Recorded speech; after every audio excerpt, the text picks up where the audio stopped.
আসসালামু আলাইকুম। প্রিয় দর্শক, ইসরায়েল এবং যুক্তরাষ্ট্রের সঙ্গে ইরানের যে যুদ্ধ, সেই যুদ্ধে এখন পুরো দুনিয়া যেন টালমাটাল হয়ে গিয়েছে। আমি আগেও বলেছিলাম যে এই যুদ্ধ হচ্ছে একটা অসম যুদ্ধ। আমরা যদি সামরিক শক্তির সঙ্গে সামরিক শক্তির বিবেচনায় তুলনা করি, তাহলে ইরানের সামরিক শক্তি বলতে গেলে ইসরায়েলের চেয়েও কম। আর যুক্তরাষ্ট্রের সামরিক শক্তি তো সারা দুনিয়াতেই সবচেয়ে বেশি। এরকম দুটো শক্তিশালী পক্ষ একত্র হয়েছে ইরানের বিরুদ্ধে। যে যুদ্ধে ইরান যে টিকে থাকবে, এটাই হয়তো অনেকের কাছে একটা বিস্ময়ের ব্যাপার ছিল। কিন্তু যুদ্ধ শুরুর পর আজ 12 দিন হয়ে গিয়েছে। এই 12 দিন পরেও কিন্তু যুক্তরাষ্ট্র লক্ষণযোগ্য কোনো সাফল্য এখনো পায়নি। যুক্তরাষ্ট্র যে উদ্দেশ্য নিয়ে যুদ্ধটা শুরু করেছিল, তাদের মূল লক্ষ্য ছিল ইরানের শাসন ক্ষমতায় পরিবর্তন আনা। পরিবর্তন মানে ব্যক্তির পরিবর্তন না, ইরানের যে ইসলামিক যে দলগুলো ইসলামিক শাসন চলছে তার পতন ঘটানো, তার পতন ঘটিয়ে পশ্চিমা ধাঁচের শাসন ব্যবস্থা কায়েম করা। এটাই ছিল যুক্তরাষ্ট্রের মূল লক্ষ্য। ইরানের অভ্যন্তরে কিন্তু বেশ আগে থেকেই এক ধরনের আন্দোলন চলছিল। ইরানের যে ইসলামী শাসন চলছিল, যেটা আয়াতুল্লাহ আলী খামেনির নেতৃত্বে, সে শাসনের ব্যাপারে ওখানকার অনেক শিক্ষিত মানুষ, অনেক তরুণীরা কিন্তু এই বিদ্রোহী হয়ে উঠেছিল এবং এর আন্দোলন চলছিল অনেক দিন ধরে। ইরান সবসময় এ ধরনের আন্দোলনগুলো কঠোর হস্তে দমন করে। কঠোর হস্তে দমন মানে তারা নির্বিচারে তার নিজ দেশের নাগরিকদেরই, ভিন্ন মতাবলম্বীদেরকে দমন করে ফাঁসিতে পর্যন্ত ঝুলিয়ে দেয় অবলীলায়। আগের যে হিসাব, সেই হিসেবে দেখা গেছে সারা দুনিয়াতে সবচেয়ে বেশি মৃত্যুদণ্ড কার্যকর করা হয় ইরানে। এটাকে মানবাধিকার যারা আন্দোলন করেন, মানবাধিকার নিয়ে আন্দোলন করেন, তাদের কাছে অবশ্যই একটা খারাপ দৃষ্টান্ত। ভিন্ন মতকে সেখানে এভাবে কঠোর হস্তে দমন করা হয়। সেই বিচারে ইরানে যে শাসন চলছিল তার সমালোচনা আপনি করতেই পারেন, কিন্তু তার মানে এই নয় যে আমেরিকা অথবা ইসরায়েলের মতো দেশ এসে ইরানকে আক্রমণ করবে, ইরানকে পর্যদস্ত করবে, করে সেখানে তাদের পছন্দের অথবা তাদের পুতুল সরকার বসাবে, যেমনটি নাকি ভেনেজুয়েলাতে আমেরিকা বসিয়েছে, সেটাই ইরানের লোকজন মেনে নেবে, এটা মনে করার কোনো কারণ নাই। এবং হয়েছে এখানে তাই। ইরানের বক্তব্য হলো আমরা যতটা আমরা মারামারি করি, আমরা আমাদের অধিকার নিয়ে আন্দোলন করি, সেটা আমরা হ্যান্ডেল করবো, কিন্তু তুমি কেন এসে আমার দেশে আক্রমণ করবে? এবং যুক্তরাষ্ট্র কিন্তু ইদানিং আমরা দেখেছি বেশ বেপরোয়া হয়ে গেছে। তারা বেসামরিক বিভিন্ন স্থাপনার উপর বোমা হামলা করছে, ওদের যে পানি শোধনাগার তার উপর বোমা হামলা করছে। কিন্তু ইরানের যে স্ট্র্যাটেজিটা এবার ছিল যুদ্ধে, সেটা ছিল খুবই পিকুলিয়ার। এই অর্থে বলবো যে যুক্তরাষ্ট্র সেটা ভাবেই নাই। যুক্তরাষ্ট্রের সঙ্গে ইরানের যে দূরত্ব, যুক্তরাষ্ট্রকে অ্যাটাক করার জন্য ইরানের পক্ষে হয়তো সহজ ছিল না, কিন্তু ইরান যে কাজটা করেছে, তারা যুক্তরাষ্ট্রের যে সমস্ত ঘাঁটি মধ্যপ্রাচ্যের বিভিন্ন দেশে আছে, সেগুলোতে তারা নির্বিচার আক্রমণ করেছে এবং অনেকগুলি তারা ক্ষতিগ্রস্ত করেছে। এর পাশাপাশি তারা কিন্তু ওই দেশগুলোরও বিভিন্ন স্থাপনায় কিন্তু আক্রমণ করেছে। এবং এই যে আক্রমণ করেছে, ওই দেশগুলোর মধ্যেও কিন্তু এক ধরনের আগে তারা সবাই মধ্যপ্রাচ্যে মুসলিম দেশ হওয়া সত্ত্বেও তাদের মধ্যে কিন্তু ইরান বিরোধী একটা মনোভাব ছিল এবং তারা যুক্তরাষ্ট্রকে নানাভাবে সহায়তা করত। তাদের সেই সহায়তাতেও এখন কিন্তু এক ধরনের চিট ধরেছে এবং তারা ভাবতে শুরু করেছে, ওই সমস্ত দেশের জনগণরা ভাবছে যে যুক্তরাষ্ট্রকে সমর্থন করা, যুক্তরাষ্ট্রকে সাহায্য করা, যুক্তরাষ্ট্রের ঘাঁটি এখানে করতে দেওয়ার কারণেই তাদেরকে এখন আক্রান্ত হতে হচ্ছে। এই জিনিসটা ওই সমস্ত দেশের লোকজন খুব ভালোভাবে নিচ্ছে না। এবং ওই দেশগুলোর প্রায় সবগুলিতেই কিন্তু বিভিন্ন রাজার শাসন চলছে, রাজতন্ত্র চলছে। এবং ওই রাজতন্ত্র এতদিন ওদের রাজতন্ত্র টিকিয়ে রাখার জন্য যুক্তরাষ্ট্রের হেল্প নিত, যুক্তরাষ্ট্রকে নানাভাবে ঘাঁটি করতে দিত, সাহায্য করত। কিন্তু এখন তারা দেখতে পাচ্ছে যে যদি জনগণ খেপে যায়, রাজতন্ত্র কিন্তু হুমকির মুখে পড়তে পারে। এবং ওই দেশগুলো এখন নানাভাবে কিন্তু ওদের বিরক্তি প্রকাশ করছে। এরই মধ্যে সৌদি আরবের একটা বিবৃতি সবারই অনেকের চোখে পড়েছে। সৌদি আরব এই প্রথমবারের মতো বলেছে যে মধ্যপ্রাচ্যে যত গণ্ডগোল হচ্ছে, যত ঝামেলা হচ্ছে, যত অশান্তি হচ্ছে, তার মূলে রয়েছে ইসরায়েল। ইসরায়েলের ব্যাপারে এ ধরনের প্রকাশ্য এবং সরাসরি বিরোধিতামূলক মন্তব্য সম্ভবত এটি প্রথম।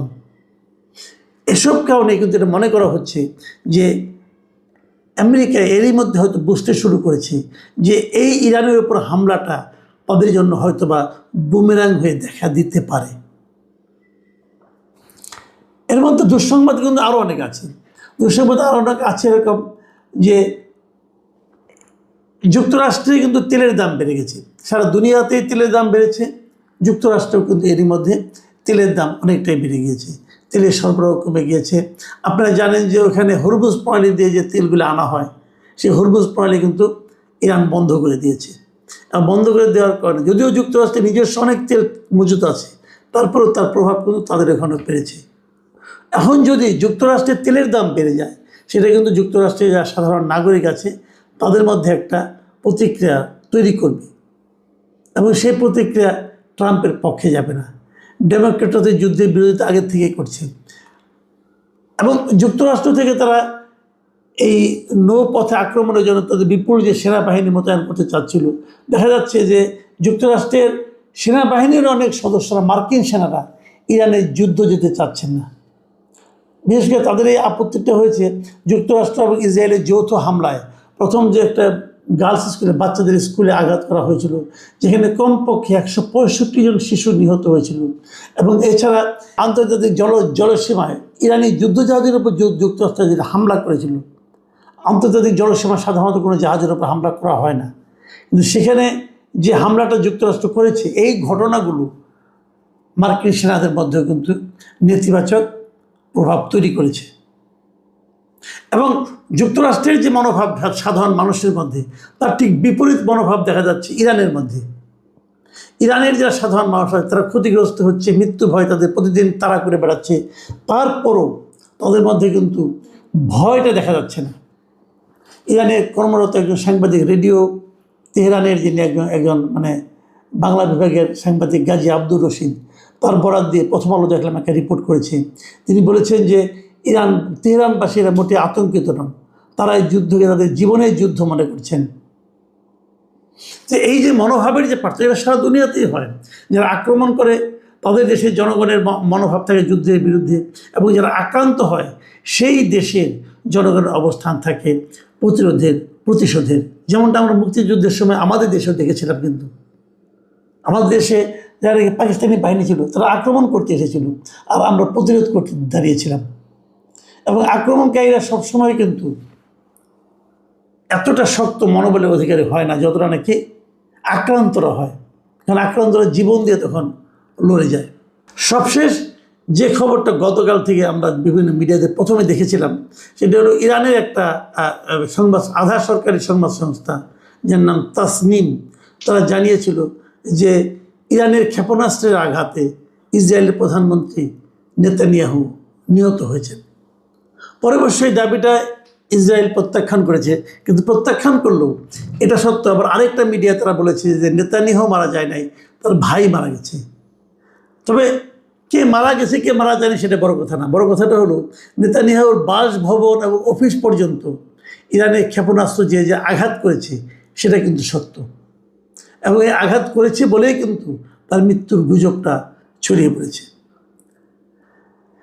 শেষ পর্যন্ত যুদ্ধের কী হবে আমরা এর মধ্যে দেখেছি যে ট্রাম্প এর মধ্যে বলছেন যে ওনারা যুদ্ধবিরতির দিকে যাবেন হয়তো খুব শিগগিরই, এবং এই যে ট্রাম্পের দিক থেকে বলা যে শিগগিরই এই অভিযান সম্পন্ন হবে, এটা সোমবার দিন ট্রাম্প বলেছেন যে ইরানের বিরুদ্ধে যুক্তরাষ্ট্রের অভিযান শিগগিরই সম্পন্ন হবে।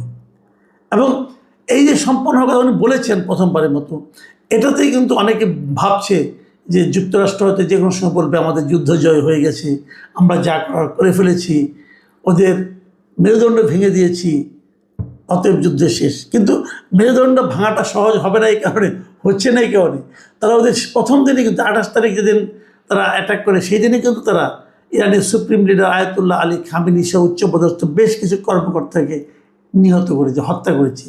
এবং সেই হত্যার পরও ইরানের শাসন ব্যবস্থার কোনো পরিবর্তন হয়নি। এরই মধ্যে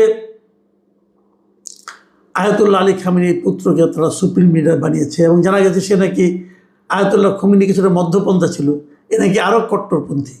এবং এরই মধ্যে বিভিন্ন দেশ ইরানকে বলেছে যুদ্ধবিরতি করার জন্য, ইরান সেই যুদ্ধবিরতি প্রত্যাখ্যান করেছে। এর মধ্যে চীন, রাশিয়া তারাও কিন্তু ইরানকে বলেছে যে আসলে আমরা যুদ্ধবিরতি প্রস্তাব নিয়ে অগ্রসর হই। এবং ইরান বলেছে আমরা যুদ্ধবিরতিতে যেতে পারি একটা শর্তে, যে আমাদের উপর আর কোনো আগ্রাসন চালানো হবে না।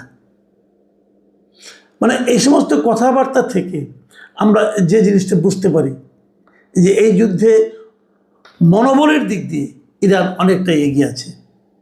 এবং যদি সরকারের পতন ঘটাতে না পারে, যদি ট্রাম্প প্রশাসন, আমেরিকা তাদের পছন্দ অনুযায়ী কোনো সরকার ইরানে বসাতে না পারে, তাহলে বুঝতে হবে তাদের যে উদ্দেশ্য ছিল সেই উদ্দেশ্যটা ব্যর্থ হয়েছে। এবং উদ্দেশ্য ব্যর্থ হওয়াটাই কিন্তু প্রকারান্তরে যুক্তরাষ্ট্রের জন্য একটা বড় পরাজয়ের কারণ হয়ে দাঁড়াবে। এবং সেই পরাজয় কিন্তু যুক্তরাষ্ট্রকে বহন করতে হবে। মাথায় রাখতে হবে এবছরের নভেম্বরে যুক্তরাষ্ট্রে কিন্তু মধ্যবর্তী নির্বাচন হচ্ছে কংগ্রেসের, এবং ট্রাম্পের এই যে অবিমৃষ্যকারী অভিযান, এর প্রভাব সে মধ্যবর্তী নির্বাচনে পড়বে বলে এরই মধ্যে যুক্তরাষ্ট্রের অনেক বিশেষজ্ঞরা কিন্তু ভবিষ্যৎবাণী করেছেন। শেষ পর্যন্ত কী হয় আমরা জানি না, তবে আমাদের এতটুকু মনে হচ্ছে এই যুদ্ধ এখন শেষ পর্যায়ে আছে।